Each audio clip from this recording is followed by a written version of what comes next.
আসসালামু আলাইকুম। আয়ান কুকিং স্টুডিওতে আপনাদের সবাইকে স্বাগত জানাচ্ছি বেলুম্বো দিয়ে টক রান্নার রেসিপিটি দেখার জন্য। এই বেলুম্বো দিয়ে টক রান্নার রেসিপি খেতে খুবই ভালো লাগে, বিশেষ করে ছোট মাছ দিয়ে রান্না করলে। আর এটা রান্না করা খুবই সহজ। তো যারা নতুন তারা এই সহজ রেসিপিটি ফলো করতে পারেন। তো আমি কিভাবে সহজ ওয়েতে রান্না করি আর খেতে খুবই স্বাদ হয়, তো চলুন দেখে আসি। এই বেলুম্বো দিয়ে টক রান্না করতে উপকরণ খুবই অল্প লাগে। এখানে আমি নিয়েছি মরিচ, পেঁয়াজ আর ধনিয়া পাতা।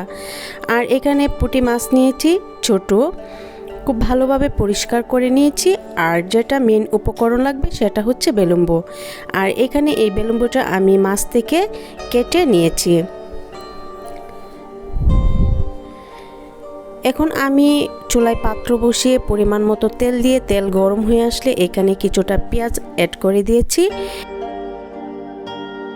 অল্প করে পানি দিয়ে দিচ্ছি হলুদের গুঁড়া হাফ টেবিল চামচ, ধনিয়া গুঁড়া হাফ টেবিল চামচ, আর মরিচের গুঁড়া দিয়ে দিচ্ছি এখানে 1 টেবিল চামচ পরিমাণ।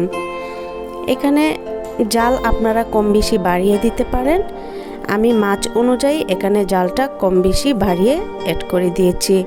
আর এখন খুব ভালোভাবে মিক্স করে যে পানিটা দিয়েছি এটা দিয়ে আমি মশলাটা খুব ভালোভাবে কষিয়ে নিব।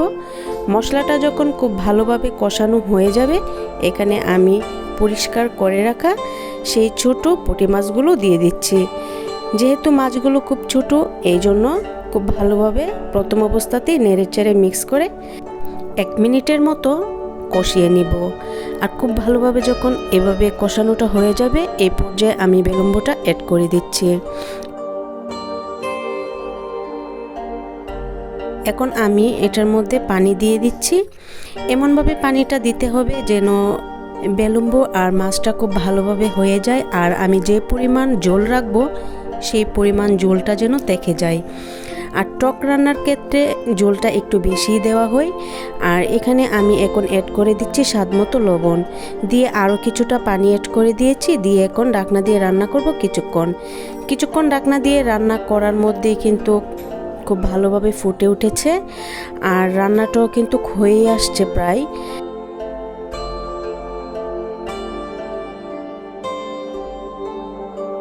এখন আমি এখানে অ্যাড করে দিচ্ছি ধনিয়া পাতা, কাঁচামরিচ অ্যাড করে কিছুক্ষণ নেড়েচেড়ে সার্ভ করে নিচ্ছি।